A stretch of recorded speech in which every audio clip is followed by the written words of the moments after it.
what is Gnosticism and what's so wrong with it? I talked about Gnosticism before, but what is it, and why am I critical of it?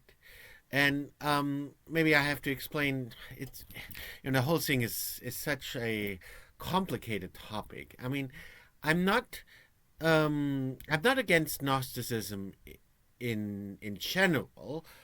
Um, but I am, I'm open-minded and tolerant towards, or I try to be open-minded and tolerant towards all religions, including Gnosticism in general. But there is one specific form of Gnosticism that um, that I consider dangerous, and I try to explain, and I try to explain it with some of the movies nowadays, because nowadays you have a lot of Gnostic movies, and the most prominent is obviously The Matrix. I talked about that, but I never really talked about. Well, I never really answered the question: what exactly do I mean when I talk about that kind of Gnosticism that I'm critical of? What exactly is that, and why exactly do I think it's so dangerous? So I want to explain that. So basically, the only type of Gnosticism, or basically the only religion I really am critical of, because I try to be open-minded and tolerant towards all religions, but there is this one exception, and and it doesn't really have a name. It doesn't have an official name, but usually it's called uh, it's what's referred to as Christian Gnosticism. Now that term is even more misleading because it's not Christian at all. Um, they call themselves Christian. Actually, usually they don't even call themselves Gnostics. They just call themselves Christians, and they will tell you that they're the original and the true Christians. Basically, all. Yeah. Well, that's not really very helpful, is it? Because all Christians think of themselves as the original and true Christians.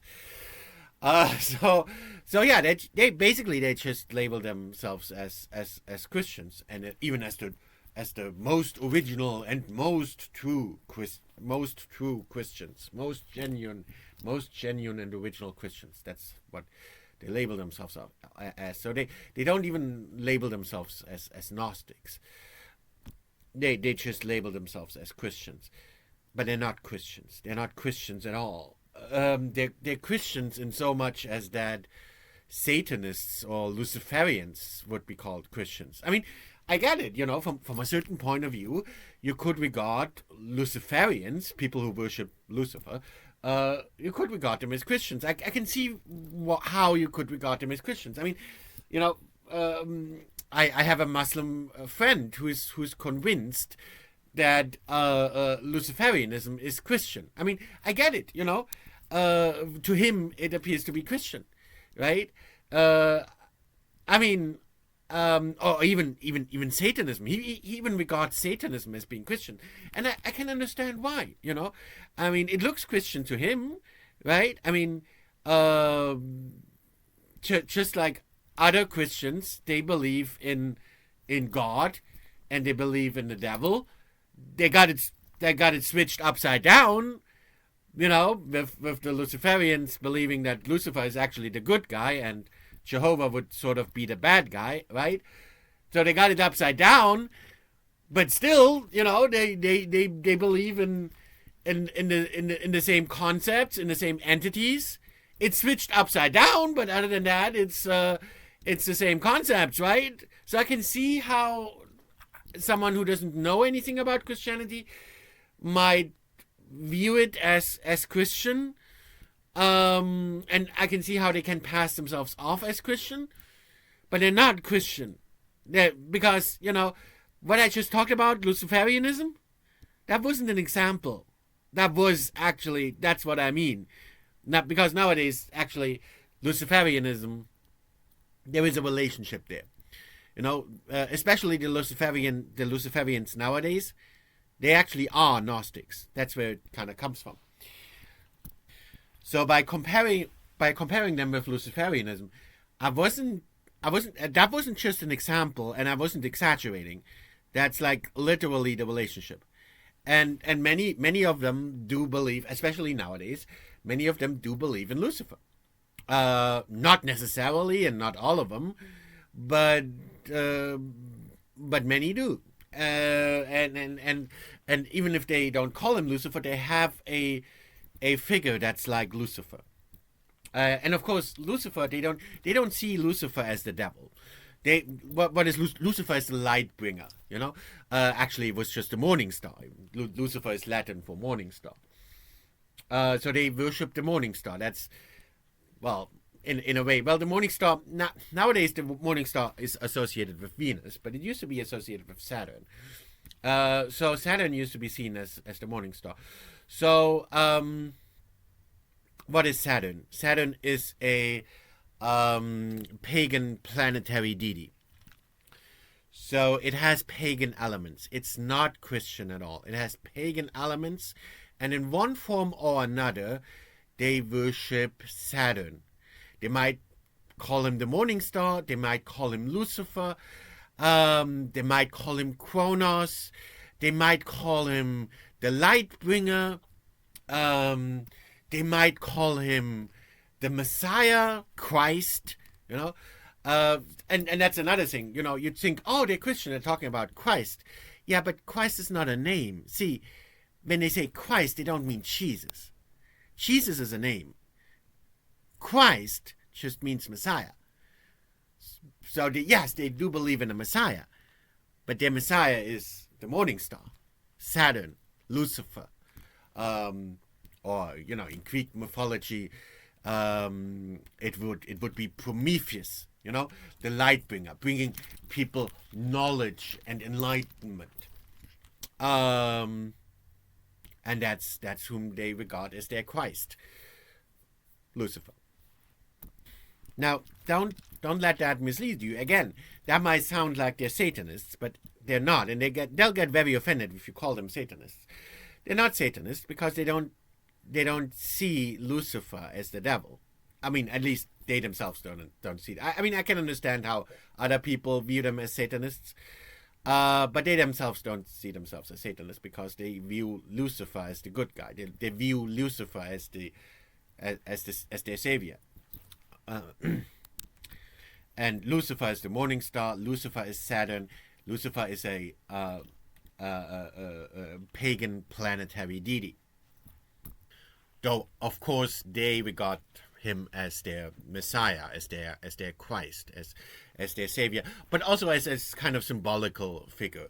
In the end, they kind of also think that kind of they are Lucifer, that they have him in themselves. They also talk like about Christ, especially nowadays in New Age stuff. They talk about the Christ consciousness. That's kind of what they believe as well. They believe that Christ is not an external person, and to an extent, and even Lucifer to them is not an external person. And even though it originated as a planetary deity, they don't literally believe in the planet as a deity either. To them, it's more of a symbol of their own of their own enlightenment, of their own inner knowledge that they try to access in a way. So they think they possess like secret, sacred knowledge. That's what Gnosticism means. It kind of refers to secret, sacred, esoteric, meaning not openly accessible knowledge. So they think there must be like the secret knowledge, and this is part of like what they regard as the secret doctrine, what Madame Blavatsky literally called the secret doctrine, right? She has what's Madame Blavatsky famous for? Her most famous book is literally called The Secret Doctrine, and of course her most famous magazine is literally called Lucifer. So yeah, but I digress. But these are its modern forms. That, Luciferianism, um, Theosophy, the Madame Blavatsky stuff, New Age stuff, Christ consciousness. Those are its modern forms. In antiquity, it came about shortly after the persecution of the ancient Christians started.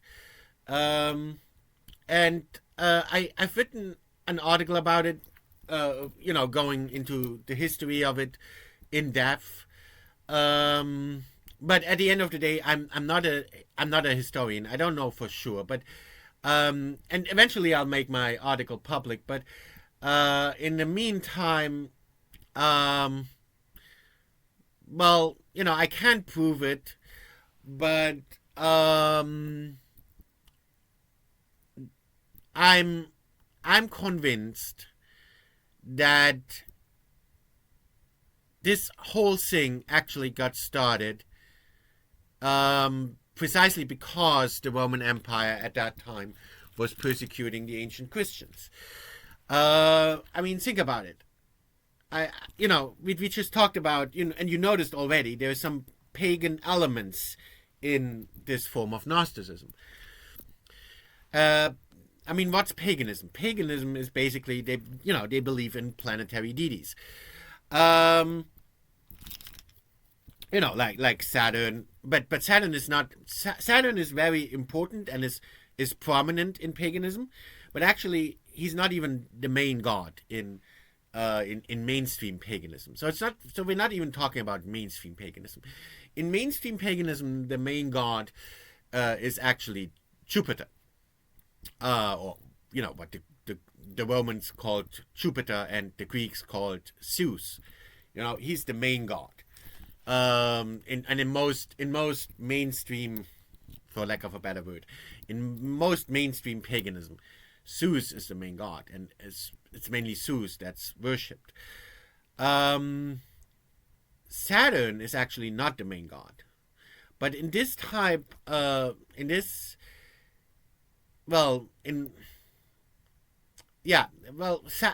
is prominent, but he's not the main god. Saturn is almost kind of, it is like their Lucifer. It's he has some bad elements. He opposes. There is a conflict between Jupiter and Saturn, and to a certain extent, he is in opposition to Jupiter, to Zeus, and to the other pagan gods. He is so in a way he's the opposition. So even in mainstream paganism, Saturn has some bad connotations and is seen as sort of the adversary of the main god and of the other gods. So even though Gnosticism has pagan elements, those pagan elements are not even mainstream pagan elements. So I'm just trying to, point out that it's unlike any other religion, even unlike ancient paganism. Even though it has pagan elements, it's not like normal paganism at all. And since paganism is based on planetary deities, it was very easy for the Romans, when they invaded a country, it was very easy for them to assimilate that country and to assimilate their people and to assimilate their religion. Because the basis for all that, for their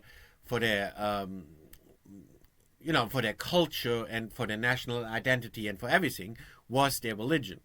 And since both the Romans were pagans, and since whatever country they invaded was usually also pagan, it was easy to assimilate, because at the end of the day, they believed in the same gods.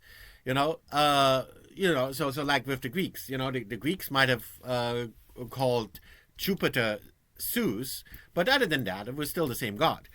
So it was very easy to assimilate, and the same is true with all other pagan tribes. Wherever the Romans went, those were all pagan tribes. Easy to assimilate. Same gods. Very easy to assimilate. Yeah, not so with Christians. Christians, big problem. They didn't know how to deal with it. You know, they were trying to crush it and destroy it, and they were persecuting it, but that didn't work.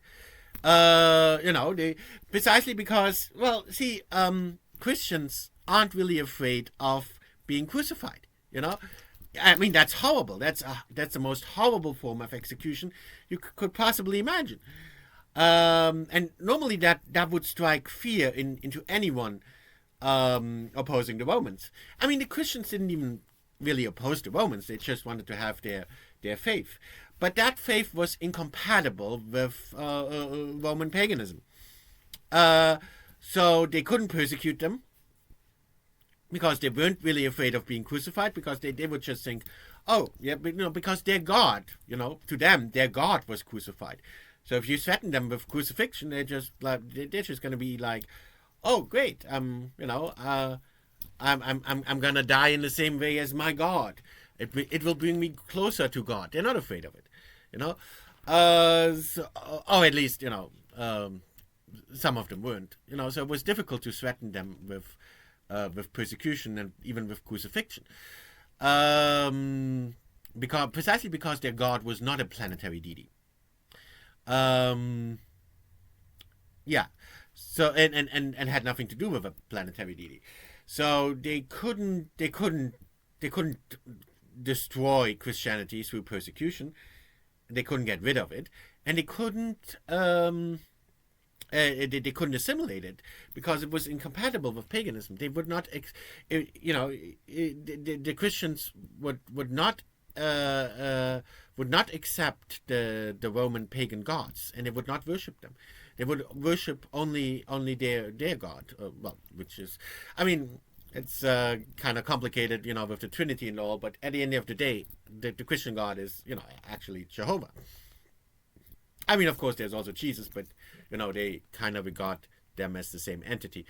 So they basically, you know, like to choose. They only believe in Jehovah, and they're not allowed to have any other god before Jehovah. So you can't get them to worship and accept the Roman pagan religion. So yeah, and so the Romans had a tough time getting rid of Christians. Ultimately, even though they were so powerful, they were not able to eradicate Christianity at all. But they were getting very desperate. So just when they were, you know, in the midst of persecuting the Christians and were getting desperate and trying to figure out ways to get rid of them, because, you know, just brute force and persecution didn't work, and trying to assimilate them didn't work, just at that time, boom, quote-unquote Christian Gnosticism comes about. Didn't exist before. Now suddenly, boom. You know? And Christian Gnosticism, unlike mainstream Christianity, just so happens to be completely compatible with Roman paganism. You know, they call themselves Christians, they pass it off as Christians, they infiltrate Christians with it and say, hey, why don't you, you know, practice this form of Christianity, wink, wink, you know? Yeah, but yeah, see, why don't you practice this form of Christianity that just so happens to now be completely compatible with Roman paganism, that just so happens to be polytheistic, and that just so happens to actually demonize Jehovah. Because it was Jehovah that the Romans had the most problem with. It was Jehovah that they couldn't assimilate into the Roman pantheon. Jehovah is not a pagan planetary deity. They don't know what to do with him. And Jehovah teaches his followers to reject any other god before him, to not have any other god before him. So Jehovah teaches them that they must not accept the Roman pagan deities. So they have a huge problem with Jehovah. And now, suddenly, at the height of the persecution of the Christian Gnosticism comes along. And now, suddenly, it's compatible with Roman paganism. And suddenly, it's polytheistic. And it's pagan. And suddenly, it demonizes Jehovah. The God the Christians believe in. The Christian God. That's what Christian Gnostics demonize. They hate Jehovah. To them, he's like the devil. So perfect. So from a Roman perspective, that's just perfect. And I believe in coincidences. Coincidences happen every day, but I don't trust coincidences. So I think Christian Gnosticism was actually engineered by the Romans to undermine the ancient Christians and to further persecute them. Because on top of that, well, actually, it passes itself off as Christianity, but it's completely opposed to Christianity. It slanders and hates Jehovah, teaching people that he's basically the devil. It teaches people polytheism and paganism, completely in opposition to mainstream Christianity. And also it teaches people, and you can see that if when you read Saint Irenaeus's 5-volume work. Nowadays it's called Against Heresies, but actually its original title was On the Detection and Overthrow of the So-Called Gnosis. So it was all about exposing Gnosticism. And what Saint Irenaeus pointed out in his works is that in addition to all that, many Gnostics also were taught to not just hate Jehovah, oppose Jehovah, and oppose his actual teachings, but also specifically to commit sins and to do exactly what Jehovah taught people not to do. So they intentionally break the Ten Commandments, they intentionally commit sins, and just do the most horrible things. And again, that was of course very useful to the Romans in demonizing Christianity, because of course the Romans aren't going to tell people that this is that these people acting crazy and believing crazy stuff and acting like complete lunatics and committing all kinds of sins. They're not going to tell the people that these are Gnostics. They pass themselves off as Christians, and so of course the Romans will just say, "Oh, look, those are Christians. Look how horribly they're behaving. Look what horrible sins they're committing. Look what horrible things they're doing." So it was very easy for the Romans to use that against the Christians and label all Christians as these basically crazy lunatics. So yeah, I think the whole thing was a scheme by the Roman Empire and the Roman military to help them persecute Christians.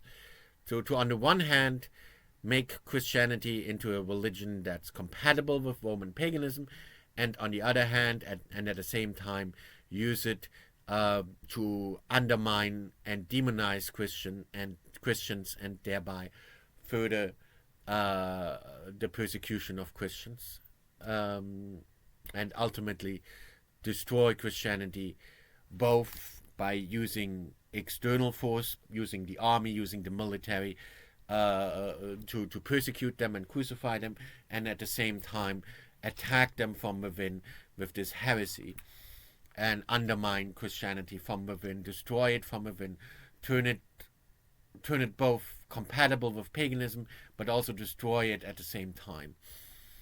And it's very telling that also at the same time as Christian Gnosticism emerged, and when the persecution of the Christians was at its height. So it just so happens that that was also when another religion popped up, and that's the cult of Mithras. And that's a cult that the Roman military believed in, and it was spread, it was spread among the Roman military. And cultists, well, nowadays, I mean, it was literally a cult. It was literally the cult of Mithras. So that's not a derogatory term. But nowadays, cult is a derogatory term. So nowadays, maybe we wouldn't call it a cult. We would call it a well, it's very similar to what we would now regard as a secret society. And essentially it was. I mean, it was a religion, and it was the cult of Mithras. But a lot of people get confused. We're talking about Mithras, not Mithra. Mithra was an actual pagan god, but Mithras wasn't. So that was more of a Roman invention. The whole thing was a Roman. All of those things were a Roman invention, in my humble opinion. And the cult of Mithras was an esoteric, meaning in this case secret, not openly accessible religion. A cult, occult too, and it was literally in caves. That's where they were meeting, underground in caves, and they had bizarre rituals, and it was spread exclusively, basically, among the Roman military. And I think the reasoning behind that is again that. The Romans wanted to make sure that that their military practiced a form of paganism compatible with Roman paganism, and not Christianity, because that was a huge problem, because a lot of because Christianity was spreading further and further, and a lot of the Roman military officers were converting to Christianity.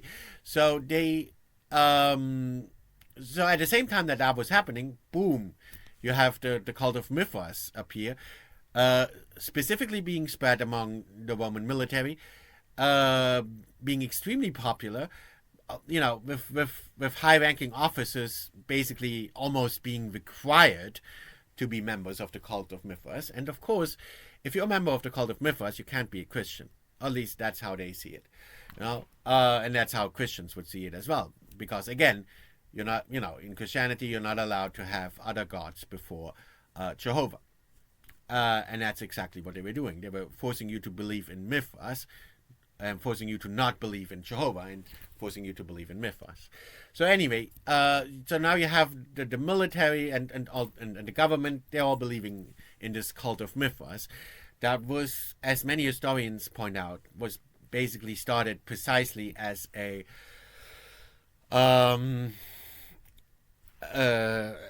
as a competitor to Christianity, and was made to replace Christianity among military officers. And they had a lot of secret teachings, a lot of secret rituals. Like I said, it was basically a secret society, more than it was a religion. And of course, it was also used to, or could easily be used to coordinate certain. I mean, it was literally underground to begin with, so it could easily be used to coordinate certain underground covert actions, like, I don't know, invent a new religion to spread among Christians that undermines Christianity from within. I think that's exactly the kind of operation that the Roman military officers, Roman intelligence officers, and government officials in the cult of Mithras, would be doing. That's the ideal place to plan something like that, because it's underground and they're sworn to secrecy to begin with, So it would be very easy for them to start an operation like that. And again, there are many similarities, not just between the cult of Mithras and the mainstream Roman religion, but also between quote unquote Christian Gnosticism and the cult of Mithras itself. So I think they came up with this, and it was from the very beginning was never meant as an actual religion. Was an operation with the whole goal being to persecute and attack and undermine and destroy mainstream Christianity. And that's how it's designed, from start to finish. It's all about getting you to hate Jehovah, getting you to disobey his commands, getting you to engage in sin. It turns Christianity upside down.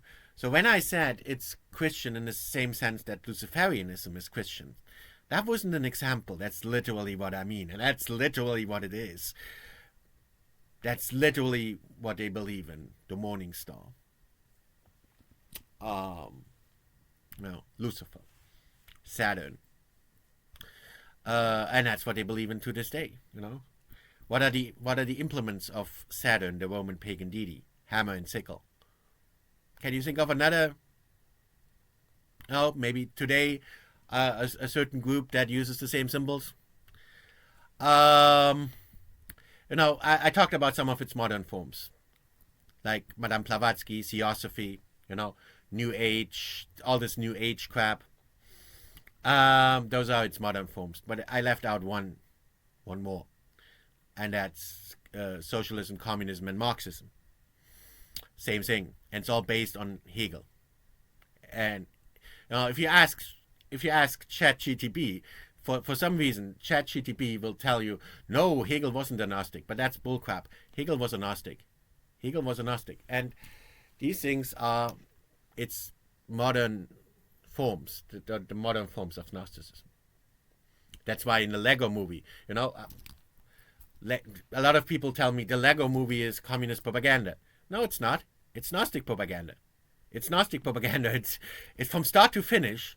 The Lego movie, it's so sinister. I made a video about it. Go watch it. I made an analysis about it, where I explain it in detail. The Lego movie gets little children to hate Jehovah. That's the whole point, because it has Gnostic influences. The Lego movie is not a communist movie, but people see it as a communist movie because communism too is a modern form of Gnosticism.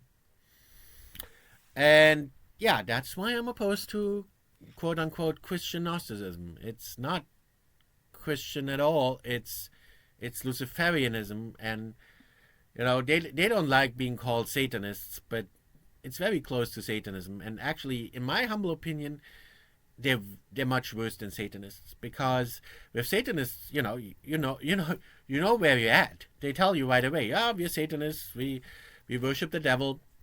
Okay, then you know where you're at. They don't try to hide it.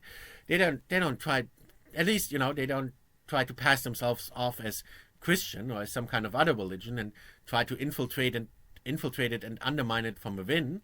At least they're open about it. So with normal Satanism, at least you know where you're at, and they don't, they admit, hey, we're Satanists and we worship Satan and we intentionally commit sins. They're open about it. They don't try to pass themselves off as the good guys, but the Luciferians and the Gnostics, they do. They will try to pass themselves off as the good guys, and they will try to infiltrate whatever religion and try to infiltrate it and destroy it from within, and all the while claiming that they're Christians or that they're whatever religion it may be. They always, it's like James Lindsay pointed out, it's like a parasite. Now it attaches, it has other religions as its host. It attaches itself to these other religions, and then undermines them from within and turns them evil from within and destroys them from within. It's horrible. and it destroys faith, it destroys morality. But why am I mentioning this?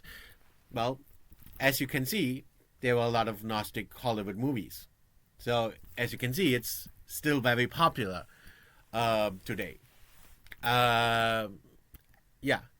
So it is relevant, and it's misleading a lot of people, and it's misleading a lot of it's misleading a lot of Christians and people from other religions. It's trying to mislead everyone of faith, and I personally know a lot of people who have been deceived by that.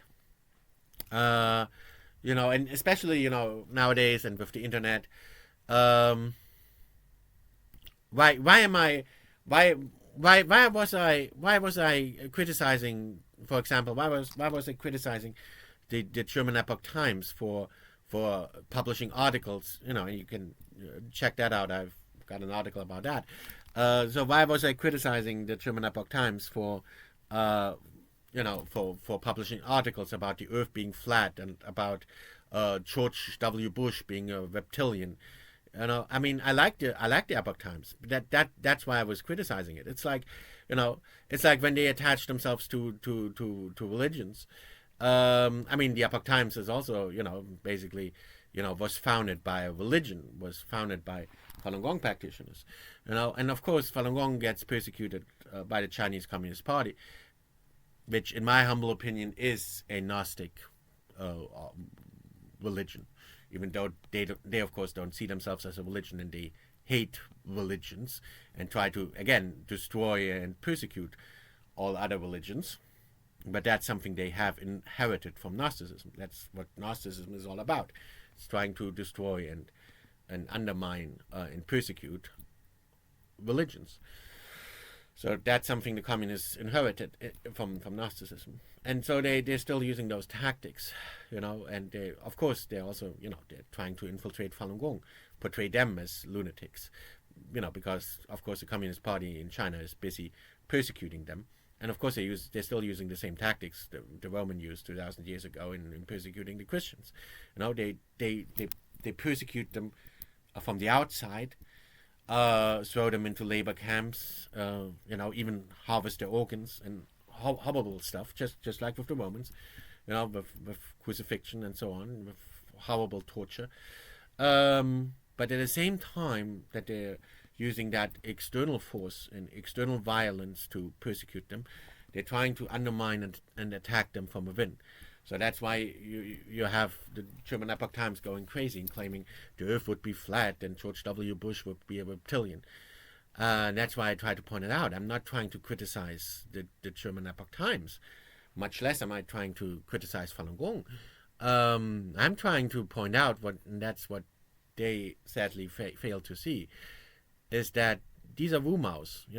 This is done by agents, by Chinese agents.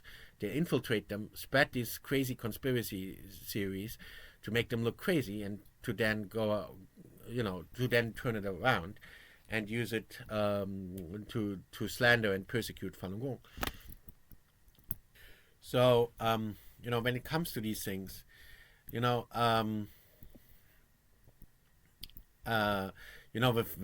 with David Icke, this reptilian bull crap, comes from David Icke. He teaches people that, just crazy conspiracy theories, and that all our politicians would be replaced with reptilians and so on, and that we would live in a matrix with its hard drive on Saturn, and so on. And also, David Icke is a racist and is very anti-Semitic, propagating. I mean, I'm not trying to attack David Icke personally, but what he teaches is, this kind of horrible stuff, right? Crazy stuff and anti-Semitic stuff, crazy stuff. The most crazy conspiracy theories, most crazy, intolerant, racist, anti-Semitic stuff. So yeah, But why did the German Epoch Times propagate these things? Why did they fall for it? I mean, like I was trying to say, I think that was actually done by Chinese agents who infiltrated them. Of course, I don't know that for sure. I can't prove that, but I think that's exactly what Chinese agents would do, and then they can turn it around and use it to slander them and attack them and undermine them. Because, of course, the Chinese Communist Party doesn't like the Epoch Times because the Epoch Times is exposing them. So, of course, the Chinese Communist Party does have agents who do exactly that, who infiltrate their enemies and make them appear crazy. But why do they accept that? Because again, like with Gnosticism, and what I'm trying to get at is, and you can inform yourself about that. There are many people who written articles about David Icke, exposing David Icke as actually a Gnostic. The whole thing with the Matrix stuff, that is Gnosticism. That is what they believe. They hate our physical world. They think, our physical world is just an illusion. It's a simulation. It's not true. And we must destroy our physical world. That's why they always act so destructive. They hate our physical world. That's why communism is always so destructive. It's by design. They hate our physical world. They want to destroy it. They hate it.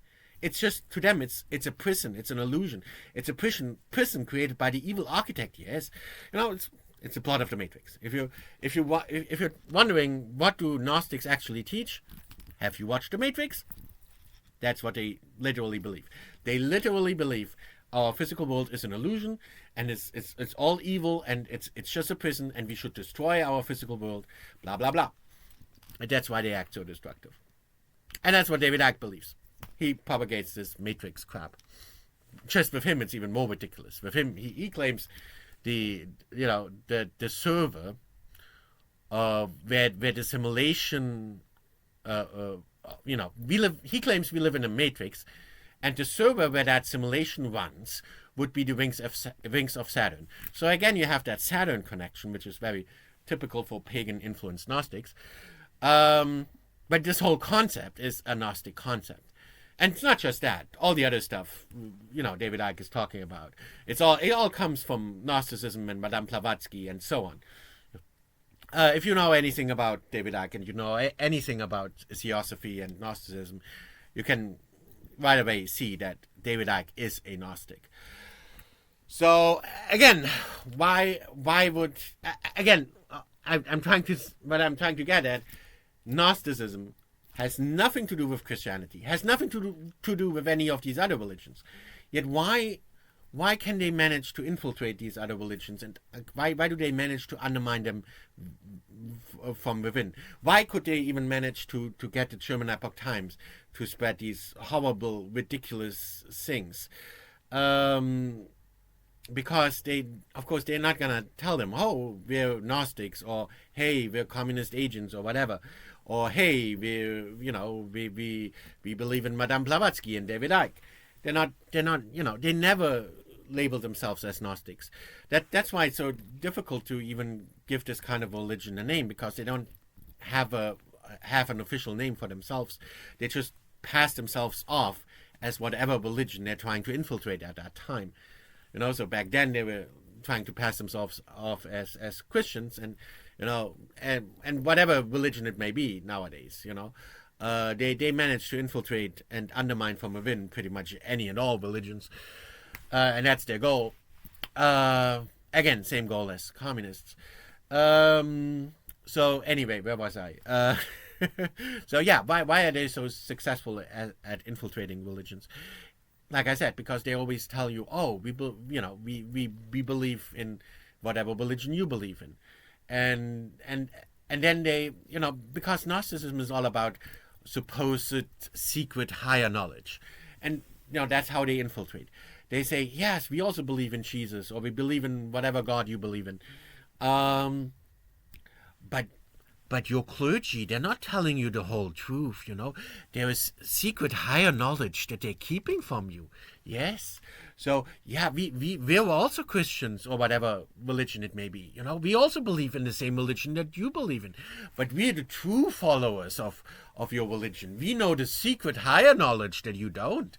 And that's what's so enticing, because people seek secret higher knowledge, right? So that's why it's so enticing. That's why they fall for it, right? And then and then they pass off the Gnostic doctrines as that supposedly secret higher knowledge, and then they get you to believe all that bullcrap. Oh, we live in a matrix, blah blah blah. Oh, reality is evil. We're being imprisoned by the evil demiurge architect. Blah blah blah blah blah blah. That whole spiel. It's always the same crap. So please don't fall for it. Because it's utterly destructive, and it's designed to undermine and destroy your religion, whatever religion you believe in. It's designed to undermine and destroy that very religion from within, and it's designed to blaspheme and attack the God you believe in.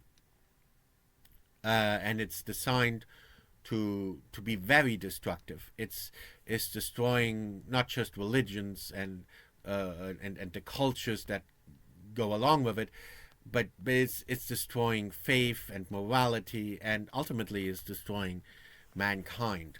So because it's purely destructive. They hate the physical world.